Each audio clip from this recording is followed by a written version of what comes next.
China English, its distinctive features. So China English has its own distinctive features. So on the level of phonology, words, sentences, and discourse. So it has been playing an irreplaceable role in intercultural activities.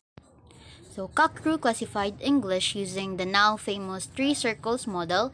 These were concentric circles and he called them the inner, outer, and expanding circle.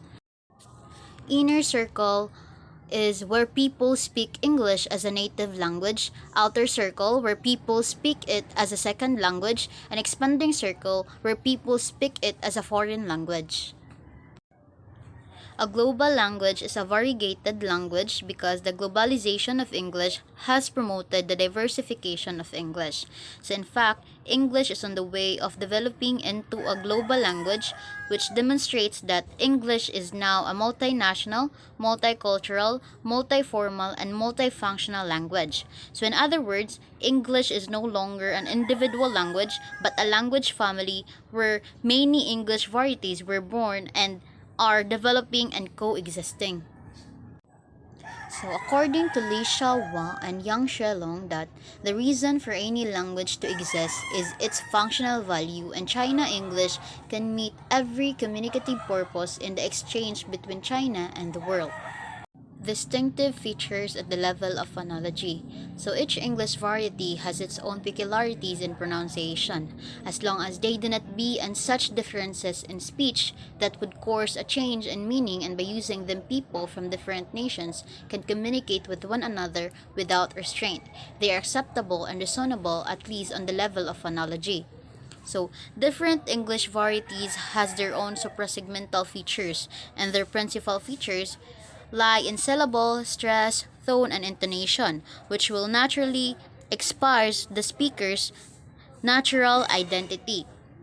So China English is a language phenomena with its capacity to voice idea clearly and effectively, reveals its cultural style and national identity in a very natural manner, and therefore should be allowed to exist.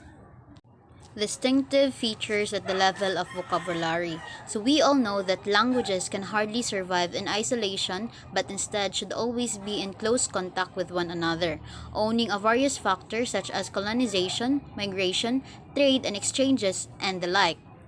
So, on the way to becoming a global lingua franca, English has borrowed a large amount of words from Chinese, and some of them have become part and parcel of the English language.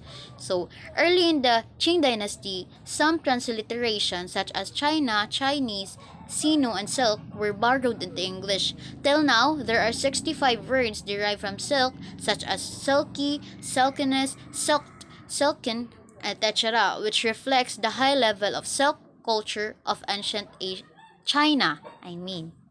Distinctive features at the level of sentence. So English people attach more attention to hypotaxis and tend to use logical connectives in making grammatical connection when there is more than one independent clause. On the contrary, any English sentence prefer parataxis, and they resort to reasoning for viewing logical coherence. To them, sometimes the logical relation between two sentences is self-evident and that can be sensed and comprehended, so connective through sentences exist in China. Distinctive features at the level of text and discourse. So text and discourse style of a language is largely determined by the world outlook, philosophical view, value system, and thinking patterns which vary from notion to notion. As a cultural invoice, China English with its characteristics at the text and discourse level plays an irreplaceable role in spreading and promoting Chinese culture to the world.